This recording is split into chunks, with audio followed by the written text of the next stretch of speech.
Jibochu, jangan pergi. Aku melakukan perjalanan waktu dan menjadi anak angkat keluarga kaya.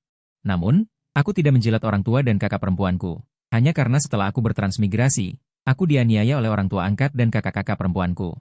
Tetapi selama aku diusir dari rumah, aku bisa kembali ke dunia nyata dengan semua keahlianku. Saat aku bersiap untuk mencari cara membuat masalah, orang tua angkatku mulai menunjukkan perhatian dan kehangatan padaku, bahkan kakak-kakakku ingin tidur di sampingku setiap malam agar aku tidak kabur. Jibochu, kau mesum. Bagaimana barang-barangku bisa ada di tempat tidurmu? Saat aku pusing memikirkan bagaimana caranya diusir dari keluarga Ji, aku tiba-tiba dimarahi oleh kakak perempuan tertua. Di tangan kakak perempuan tertua ada benda yang tak terkatakan. Kakak perempuan tertua mengangkat lengannya, hendak menamparku. Aku dengan cepat mengulurkan tangan. Dengan wajah tanpa ekspresi, aku meraih pergelangan tangannya yang halus. Ulangi sekali lagi. Sesaat, kakak perempuan tertua sedikit terkejut, merasa seperti aku tiba-tiba menjadi orang yang berbeda. Kau mesum. Dulu, adik keempat dan kelima bilang kau mencuri barang. Aku masih membelamu. Sekarang, apa yang ingin kau bantah? Keluarga ini tidak menerimamu. Enyahlah dari keluarga Ji. Hahaha. Aku tampak kecewa di luar, tetapi hatiku sangat gembira. Aku sedang khawatir bagaimana caranya pergi. Bukankah ini seperti mendapat bantal saat mengantuk? Kau benar, aku yang mencurinya. Aku memang mesum. Kalau begitu, aku pergi saja. Aku tak menyangka tugas ini akan berjalan begitu lancar. Tepat ketika hatiku dipenuhi kegembiraan, sebuah teriakan keras terdengar. Dasar anak nakal, bahkan barang seperti itu pun kau curi. Tidak tahu malu, kau semakin keterlaluan. Aku memutar mata ke arahnya. Berhenti mengoceh, aku sudah pergi, masih saja menggonggong di sana. Dasar anak nakal, sikap macam apa itu? Apa kau pikir kami tidak rela kau pergi? Pergi sana. Pria parubaya itu bernama Ji Jiduan. Dia adalah kepala keluarga Ji. Dulu, anak kandung keluarga Ji hilang, dan aku dibawa kembali sebagai penghibur. Aku membantu pasangan ini melewati 2 tahun tersulit mereka. Namun, setelah mereka keluar dari keterpurukan, aku malah menjadi beban dan dibenci. Tentu saja, putri-putri keluarga Ji juga bukan orang baik. Mereka juga sering menggangguku. Sampai beberapa bulan lalu, anak kandung mereka ditemukan kembali. Baru aku mengerti bahwa keluarga ini sebenarnya memiliki kehangatan, hanya saja bukan untukku, orang luar ini. Tepat pada saat itu, seorang gadis imut dengan rambut dikepang dua bergegas turun dari atas. Kakak! Hadiah ulang tahun dari kakak ketiga hilang. Ji In Mei tertegun. Hilang? Aduh, gaun indah yang dirancang kakak ketiga untukmu itu. Aku sedang berolahraga di lantai 5. Aku mengambilnya saat melihat hujan. Siapa yang tahu setelah mengirim pakaian ke kamarmu baru sadar ada yang hilang. Kakak, aku benar-benar tidak sengaja. Ji In Mei mengerutkan kening dan menunjukkan barang di tangannya kepada Ji Zisiang. Maksudmu ini? Ji Zisiang tampak terkejut dan senang. Benar, ini dia. Kakak, di mana kau menemukannya? Aku melihatnya di ranjang si mesum ini. Aku berbaik hati mengajaknya makan daring. Tidak kusangka aku menemukan adegan menjijikan seperti itu. Pantas saja aku tidak menemukannya saat naik. Ji In Mei tertegun. Sepertinya menemukan sesuatu yang salah. Apa maksudmu? Sepertinya kau tahu di mana barang ini berada selama ini. Apa maksudnya naik mencari? Tentu saja aku tahu barang yang aku ambil. Pakaianku di lantai 5. Kalau bukan di sana, lalu di mana lagi aku mencarinya? Barangmu di lantai 5. Lalu kenapa barang ini ada di ranjang Jibochu? Ji Zisiang terdiam. Tiba-tiba menyadari. Oh, kakak lupa ya? Setengah tahun lalu dia sudah diusir ke ruang gelap kecil. Kamar di lantai 5 itu sudah lama bukan kamarnya lagi. Ah, benarkah? Ji In Mei bingung. Suatu malam, kau menangkap Jibochu dan teman-teman berandalnya di pinggir jalan. Berkeliaran di pinggir jalan. Kau memarahinya karena keluyuran tengah malam dan berkata jika punya rumah tapi tidak mau pulang, lebih baik tidak usah pulang lagi. Saat itu kau juga bilang, sayang sekali kamar bagus diberikan padanya, lebih baik dikosongkan untuk menaruh barang-barang. Setelah itu si brengsek ini terus tinggal di ruang gelap kecil. Kamarnya juga digunakan untuk menumpuk pakaian dan barang-barang sejenisnya. Kau sendiri yang melakukannya. Setelah mendengar itu, Ji In Mei benar-benar merasa tidak enak. Juga teringat kejadian itu.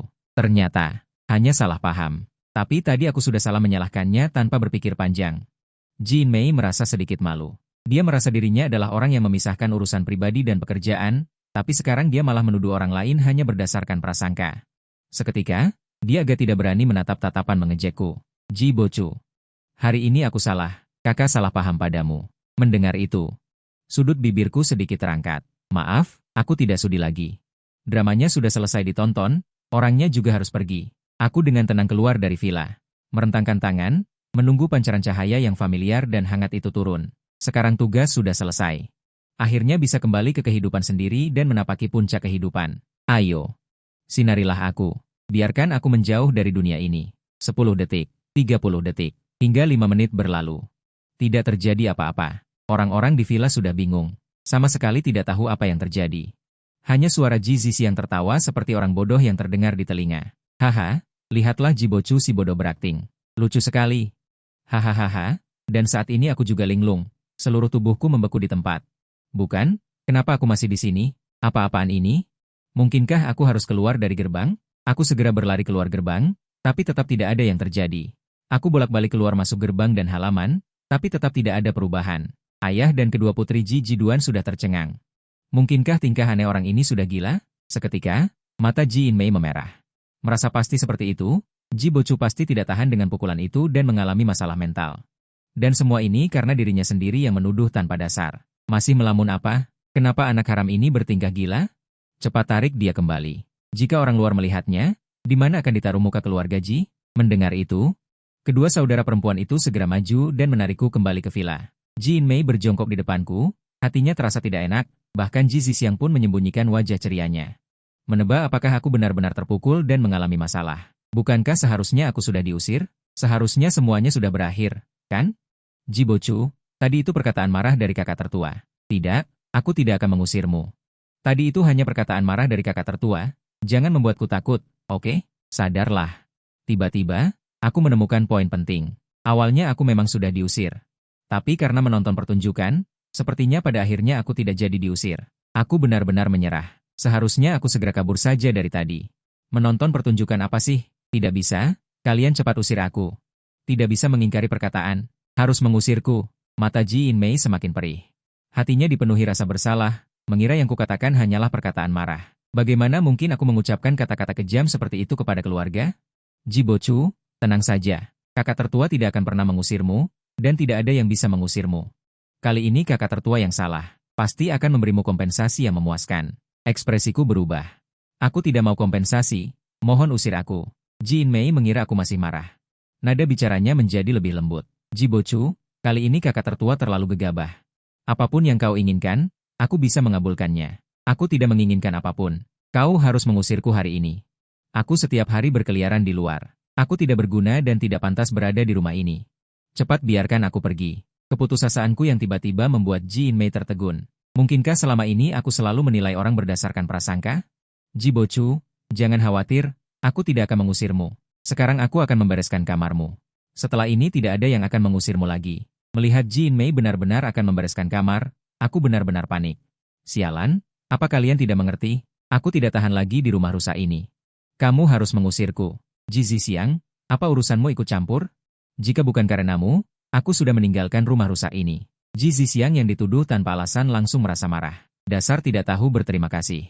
Jika bukan karena aku membantumu menjelaskan, kamu sudah menjadi anjing kehilangan rumah. Kamu tidak berterima kasih, malah berani memarahiku, menjauh sana. Siapa yang ingin berterima kasih dan tinggal di rumah rusak ini? Hari ini, antara kalian mengusirku atau aku akan membuat rumah ini kacau balau. Saat itu, Ji Jiduan yang sudah lama diam akhirnya tidak tahan lagi. Anak durhaka, bagaimana kamu berbicara dengan kakakmu? Sudah diberi kebaikan malah tidak tahu diri. Jangan paksa aku menggunakan hukum keluarga. Hei, dasar pemarah. Aku melotot dan langsung membalas dengan tatapan tidak mau kalah. Dasar tua bangka, bagaimana kamu berbicara denganku? Berani-beraninya pakai hukum keluarga. Jangan paksa aku untuk melawanmu. Ji Jiduan terkejut. Kamu berani berbicara seperti itu padaku? Anak sialan, hari ini kamu benar-benar memberontak. Ji Inmei dan Ji Zixiang juga tidak percaya. Tidak ada yang menyangka bahwa Ji Bochu yang dulu sangat berhati-hati dan patuh kini menjadi seperti ini. Benarkah dia sangat terpukul? Tapi hal seperti ini sering terjadi sebelumnya. Mungkinkah yang dulu juga kesalahpahaman? Ya, kesalahpahaman sekali dua kali tidak masalah, tapi bagaimana jika terakumulasi dalam jangka panjang? Ji Bochu sepertinya pernah menjelaskan sebelumnya, tapi sepertinya tidak ada yang memperhatikannya. Rasa pahit langsung menyebar. Ji Inmei tiba-tiba menyadari kesalahannya. Sebagai kakak tertua di keluarga, dia tidak hanya tidak menjaga adiknya dengan baik, malah membuatnya merasa bersalah setiap saat. Bukankah itu berarti dia sebagai kakak tidak becus? Ayah, Xiao hanya berbicara karena emosi. Jangan hiraukan dia. Omong kosong, anak sialan ini memang sengaja. Hari ini aku akan mengulitinya hidup-hidup. Kamulah anak sialan. Ji Jiduan, dasar tua bangka. Aku memanggilmu ayah selama bertahun-tahun adalah keberuntungan 8 keturunanmu. Sejak kecil hingga dewasa, Kamu memperlakukanku seperti orang asing yang tidak peduli. Jika ada masalah, kamu memperlakukanku sebagai ayah dan memukul serta memarahiku. Kamu tidak menyukaiku. Lalu mengapa kamu membawaku dari panti asuhan? Apakah kamu gila? Kalian semua diantar jemput dengan mobil khusus saat pergi ke sekolah. Aku harus naik bus setiap hari. Setiap kali aku pulang terlambat, aku harus dimarahi dan dipukuli olehmu. Apa aku punya kaki secepat kilat? Jika aku punya, aku akan menendang wajah tuamu itu. Sejak kecil, selama kamu senang, kamu memberi mereka uang jajan ratusan ribu yuan, tetapi kamu bahkan tidak rela memberiku biaya sekolah 500 yuan. Sekolah mengira aku yatim piatu dan menggalang dana untukku, tetapi kamu merasa malu. Lalu, berikan aku uang. Orang lain tidak tahu bahwa kamu adalah ayahku. Memalukan sekali. Mereka berdua mengadakan pesta ulang tahun mewah setiap tahun. Ji Zixiang si bodoh kehilangan gigi. Dan kamu bisa memberinya hari peringatan untuk menghiburnya? Temanku memberiku kue dan aku tidak tega memakannya. Tetapi kamu menginjaknya di bawah kakimu dan memarahiku karena terlihat miskin? Baiklah, itu saja. Tetapi mengapa kamu menyalahkanku setiap kali ada kesalahan? Kamu melampiaskan kekesalanmu padaku. Kamu bilang uang yang aku peroleh dengan susah payah adalah curian dan kamu menyitanya. Aku melakukan perbuatan baik di luar, dan kamu bilang aku ikut campur. Tetapi ketika orang memberi spanduk terima kasih, kamu berkata bahwa itu karena kamu mendidik dengan baik. Menjijikan sekali. Hari ini, kamu harus mengusirku dari pintu ini. Kita berpisah dan masing-masing pergi. Atau kamu adalah anakku, dan aku akan menjadi ayahmu.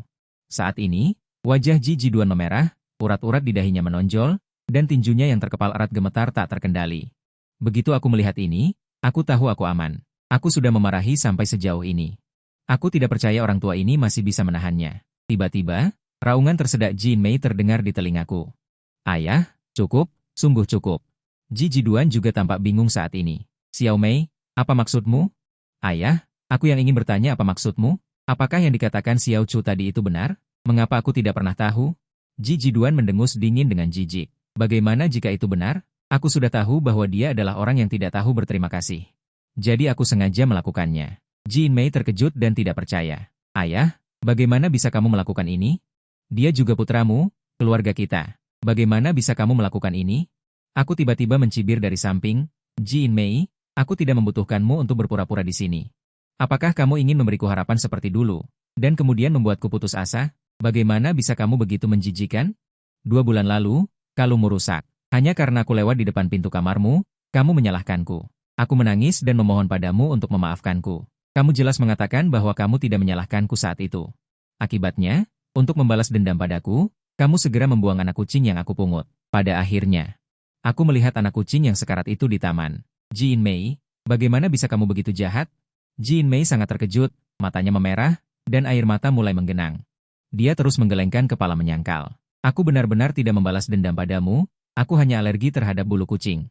Jadi aku ingin membuangnya. Aku jelas meminta sopir untuk membantu mengirim anak kucing itu ke orang lain untuk diadopsi. Bagaimana mungkin aku membunuhnya? Aku benar-benar tidak melakukannya. Lalu mengapa dia terluka parah dan muncul di taman? Lalu berikan aku penjelasan. Saat itu, suara Ji Zixiang yang bingung tiba-tiba terdengar. Ayah, waktu itu aku bertanya kemana kucing Jibochu pergi. Kamu bilang kamu memukulinya sampai mati. Apakah kamu serius? Ekspresi Ji Jiduan sedikit tidak wajar, tetapi ketika dia melihatku berani menatapnya seperti ini, dia langsung marah. 3 kucing itu mengeong di garasi sepanjang hari. Hari itu, ia keluar dan aku merasa terganggu, jadi aku memukulnya dengan tongkat. Aku tidak menyangka ia selemah itu. Mendengar ini, Jin Mei benar-benar kehilangan kendali. Ayah, bagaimana bisa kamu melakukan ini? Jelas dia akan segera dikirim pergi. Mengapa kamu harus ikut campur? Saat ini, amarah di hatiku benar-benar meledak. Sebuah tinju terayun keluar. Ji Jiduan. Aku bersumpah serapah, satu pukulan langsung membuat Ji Jiduan melihat bintang-bintang. Seluruh keluarga benar-benar tercengang sekarang. Baru saja aku memberikan pukulan keras kepada ayahku. Hentikan. Jangan pukul lagi. Kalian jangan berkelahi lagi. Jin Mei dan Ji Zixiang yang ketakutan dan memelukku erat-erat, takut aku akan bertindak lagi. Namun, meski begitu, aku masih mengangkat kaki dan menendang Ji Jiduan dengan keras. Tendangan ini langsung menyulut amarah Ji Jiduan sebagai seorang ayah. Dia bangkit, menyingsingkan lengan baju dan hendak menyerangku. Jin Mei hanya bisa menghalangi di depanku dan memelukku erat-erat, sementara Ji Zixiang manarik lengan ayahnya, takut situasinya akan meningkat. Di bawah tarikan kedua wanita itu, sebuah perkelahian berubah menjadi pertengkaran sengit. Kamu orang tua, jika bukan karena putrimu yang baik ini menarikku, aku akan membuatmu tahu siapa ayah yang sebenarnya hari ini. Anak durhaka, kamu benar-benar anak durhaka. Seharusnya aku tahu kamu seperti ini. Seharusnya aku menenggelamkanmu di toilet, kamu orang tua yang anak durhaka. Aku ada di sini. Ayo, ayo, jika kamu punya nyali, tenggelamkan aku. Baik, baik, baik. Kamu anak durhaka. Sekarang kamu punya kemampuan. Hanya karena membunuh kucingmu, kamu berani memukuli ayahmu sendiri? Kamu binatang yang memberontak. Baiklah, sekarang aku akan tunjukkan padamu. Apa itu pemberontakan yang sebenarnya? Aku mendorong Ji In-mei menjauh, menendang Ji Jiduan hingga jatuh dan langsung menindihnya. Langsung memberinya beberapa tamparan besar. Pemberontakan, ini yang disebut pemberontakan. Bukankah kamu suka menamparku? Hari ini aku akan membuatmu tahu betapa nyaringnya tamparan orang lain. Apakah kamu pikir putrimu yang baik benar-benar bisa menahanku? Aku hanya memberinya jalan keluar, juga memberimu jalan keluar. Tetapi kamu bersikeras untuk menyodorkan wajahmu agar aku memukulmu, maka aku harus memuaskanmu. Lihat aku, naga perkasa surgawi. Suara tamparan keras bergema di villa yang luas ini, kedua wanita itu terpaku di tempat, terpana. Setelah sadar, mereka dengan panik menarikku dari Ji Jiduan. Maafkan aku, Bocu. Ini semua salahku, seharusnya aku tidak menuduhmu, mohon jangan memukulnya. Dia adalah ayah kita, akulah ayahnya, baiklah, baiklah, kaulah ayahnya. Aku hanya mohon jangan memukulnya, berikan sedikit muka pada kakak tertua, ku mohon. Aku menoleh, menatap Ji In-mei yang berlinang air mata dan tampak menyedihkan, begitu rendah hati. Seketika aku sedikit terpana, kakak tertua yang arogan dan dingin dalam ingatanku sangat berbeda dari yang sekarang. Ji In-mei selalu menjadi wanita karir di mata orang luar, sekarang dia benar-benar menangis, sungguh pemandangan langka. Namun, apa hubungannya denganku? Hari ini aku harus diusir dari rumah ini. Aku perlahan berjongkok, menepuk-nepuk wajah tua Ji Jiduan. Dasar tua bangka. Apakah kamu marah? Bagaimana rasanya ditampar? Ini kesukaanmu, kan? Ji Jiduan dibantu berdiri oleh Ji Zisiang, menatapku dengan tatapan sangat marah, menggertakkan gigi. Sungguh hebat, hanya karena seekor kucing mati, kamu melakukan hal yang durhaka pada ayahmu. Aku menyeringai dan mendengus dingin, kucing itu tidak mati. Semua orang langsung terkejut. Ji Jiduan yang sadar hampir pingsan karena marah, meraih tinjunya dan ingin memukulku. Untungnya Ji Zisiang menahannya dengan kuat. Apa yang kamu lakukan? Masih ingin dipukul? Anak nakal ini. Hari ini aku harus memarahinya. Aku pikir dia sangat membenciku karena kucing itu mati. Ternyata tidak mati. Lalu kenapa dia gila? Aku suka. Kata-kata ini bisa membuat orang mati karena marah. 3 kata santai ini langsung menyulut amarah Ji Jiduan. Dengan suara keras, dia membanting ponsel yang berdering, sangat marah. Anak nakal. Aku tidak akan pergi ke jamuan makan malam. Aku mempertaruhkan nyawaku untuk menghancurkan tulang pemberontakmu ini.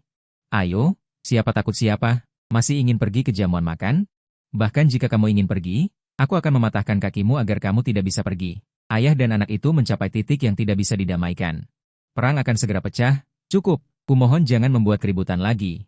Ji In-mei berteriak keras, melihat ke kiri dan kanan, matanya menunjukkan kesedihan. Keluarga yang baik. Semua ini mencapai titik pertikaian ayah dan anak, hanya karena aku tidak memiliki bukti dan hanya mengandalkan fitnah sewenang-wenang yang menyebabkan aku benar-benar mengamuk. Dia merasa bahwa dia memegang sebagian besar tanggung jawab, jadi, dia menunjukkan ekspresi memohon. Ayah, kumohon, selama bertahun-tahun apakah ayah belum cukup memukuli Xiao Chu? Apakah ayah harus memaksa dia menjadi tidak berbakti pada akhirnya? Bahkan orang yang paling jujur pun, jika terdesak, akan melakukan hal yang nekat. Ji Jiduan tiba-tiba merasakan jantungnya berdebar. Ditakuti oleh kata, tidak berbakti. Akal sehat langsung menguasai titik tertinggi. Dia melihat penampilanku ini. Menemukan bahwa itu memang sedikit tidak normal. Saat ini aku benar-benar terlihat seperti situasi putus asa yang mencoba yang terbaik.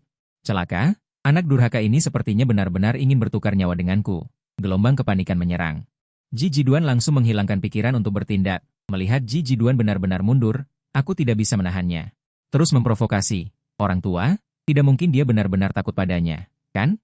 Aku sangat normal, kau tidak perlu khawatir. Aku tidak akan berkelahi denganmu. Tenang saja, jika kau benar-benar marah, keluarkan aku dari keluarga Ji. Mulai sekarang kita akan berpisah dan tidak akan pernah bertemu lagi. Tidak boleh. Tidak ada yang diizinkan pergi. Ji In-mei berteriak lagi, ini membuatku terdiam. Tidak, apa yang terjadi padamu hari ini? Dulu kau tidak peduli padaku. Kenapa sekarang kau ikut campur urusanku?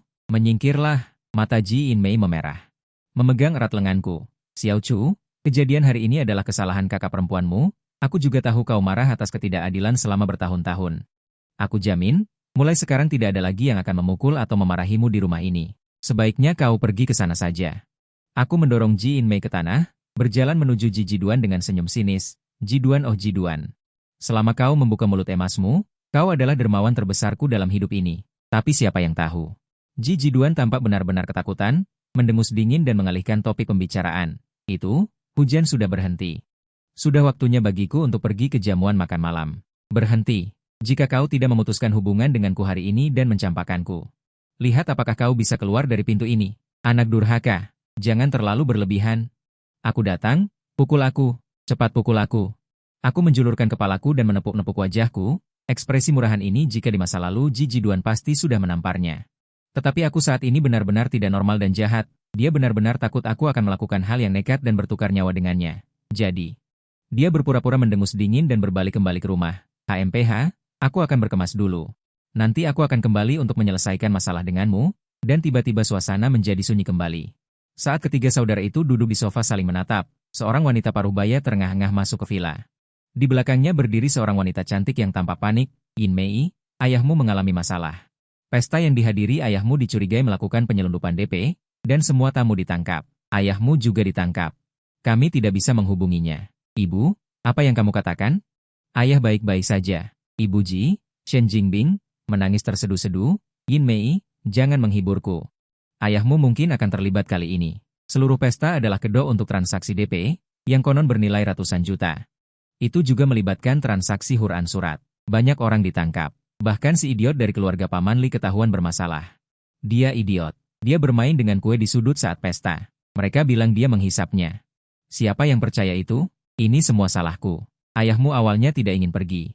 Jika bukan karena aku menyuruhnya pergi demi temanku, dia tidak akan ditangkap. Akulah yang mencelakai ayahmu. Meskipun kata-katanya singkat, jumlah informasi di dalamnya sangat besar. Jin Mei tidak bisa menahan perasaan takut di hatinya. DP, Quran Surat.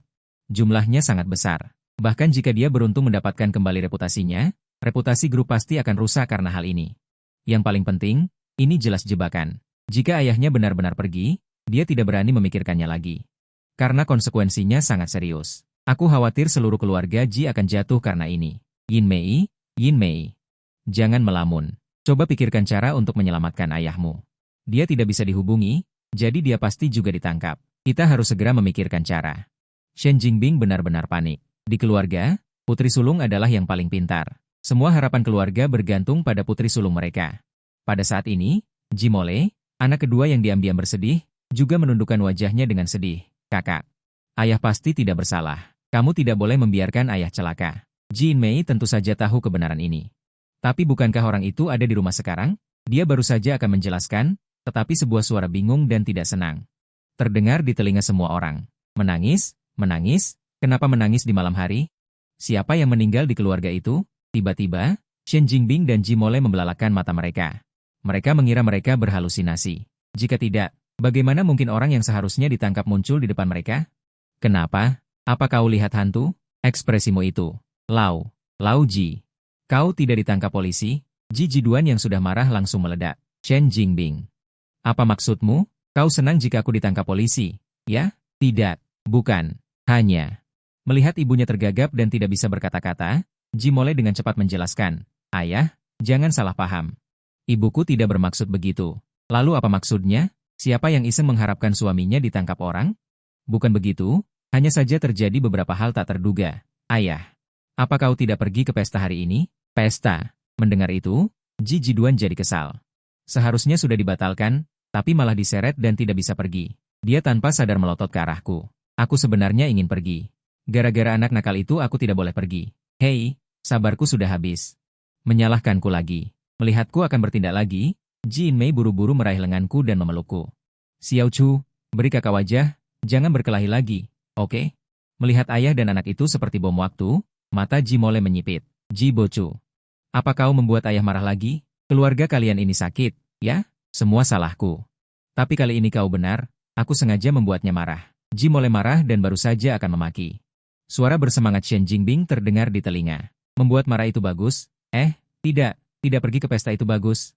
Lau Ji, kau lolos dari malapetaka. Sudah tahu? Ji Jiduan. Apa maksudmu? Apa maksudnya aku lolos dari malapetaka? Shen Jingbing dengan ekspresi ketakutan menceritakan pesta. Menceritakan kejadian yang terjadi. Setelah mengetahui kebenaran, mata Ji Jiduan membelalak, hatinya panik. Jadi, seandainya aku pergi hari ini, aku mungkin juga akan ditangkap sebagai kaki tangan?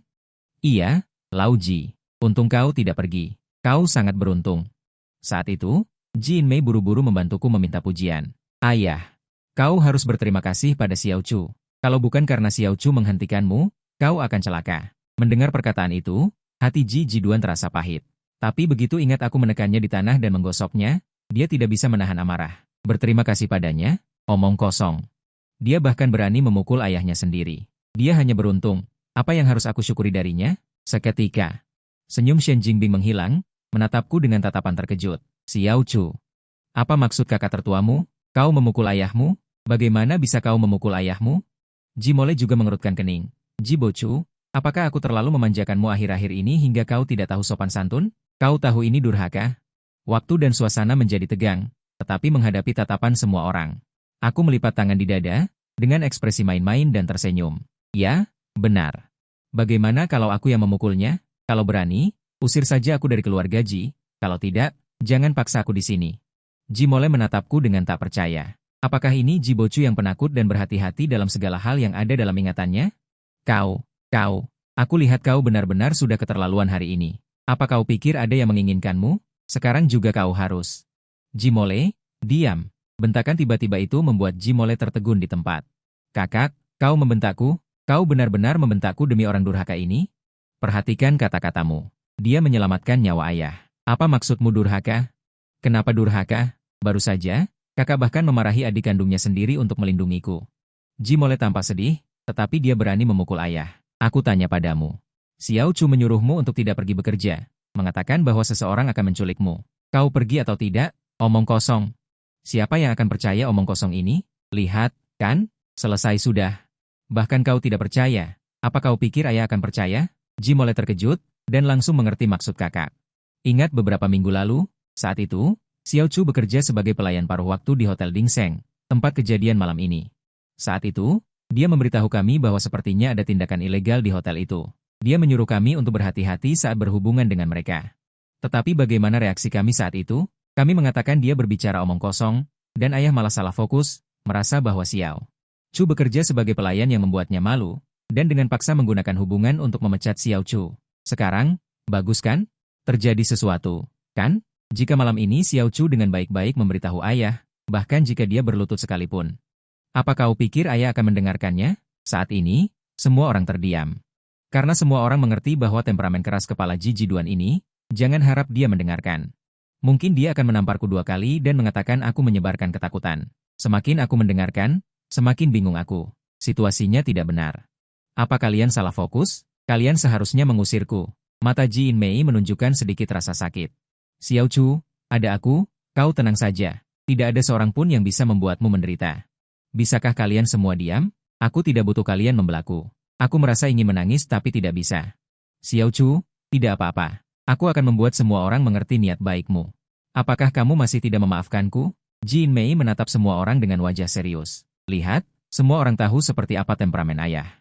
Cara biasa tidak mungkin membuatnya bertahan. Jadi, Xiao Chu bertindak tidak seperti biasanya malam ini dan berani melawan ayah. Dia memang sudah keterlaluan malam ini. Tetapi jika tidak begini, bagaimana ayah bisa lolos dari malapetaka? Bagaimana keluarga Ji kita bisa lolos dari malapetaka? Jadi, kalian semua tidak boleh menyalahkannya. Ji Zixiang tiba-tiba menyadari, ternyata begitu.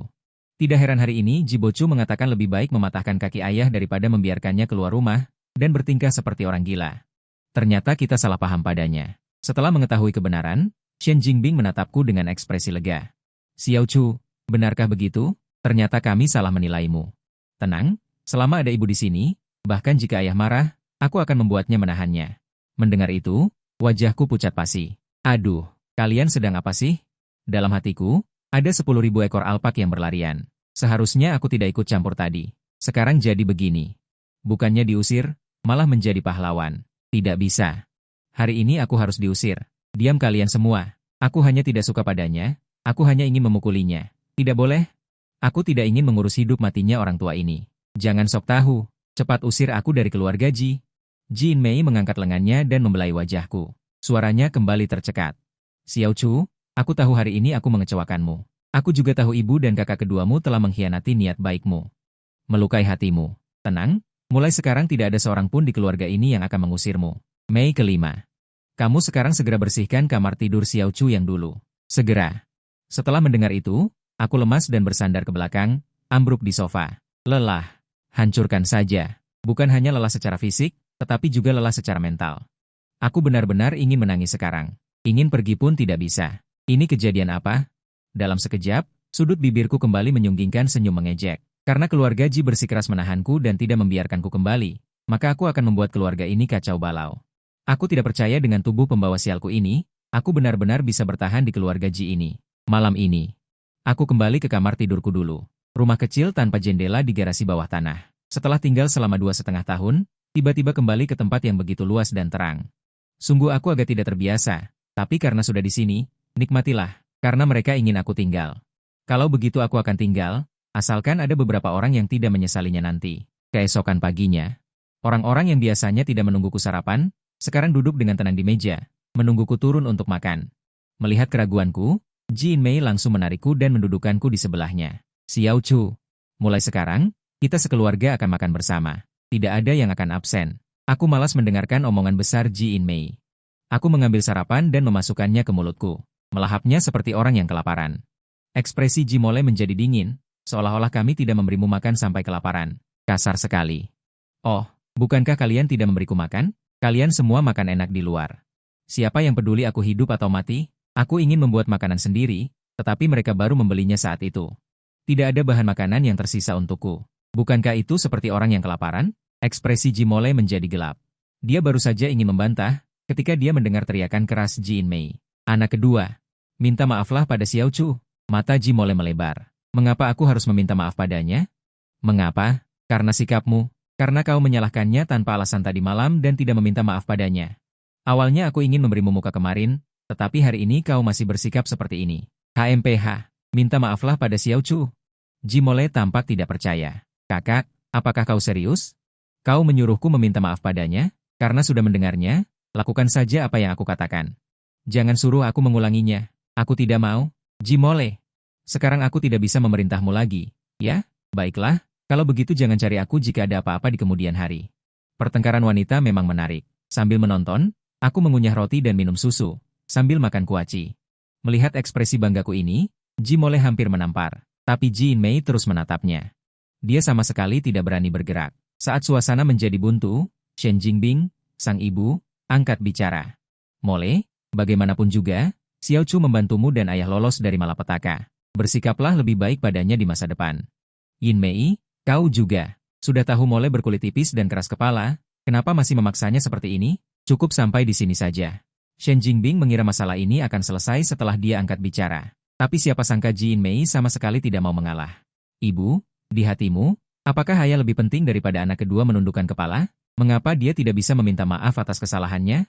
Kenapa dia tidak bisa menunduk? Kakak perempuan, bisakah kau memberiku sedikit muka? Tidak bisa. Jin Mei sangat marah hingga wajahnya menjadi dingin. Tiba-tiba dia menatap Ji Zisiang. Adik kelima, aku biasanya sangat baik padamu. Tidakkah kau keluar untuk membantuku berbicara? Ji Zisiang tidak ingin terlibat dalam masalah ini. Dia menundukkan kepalanya, menyantap sarapan, dan berpura-pura tidak melihat apapun. Susu ini enak sekali hari ini. Aku suka minum. Hehe, kamu.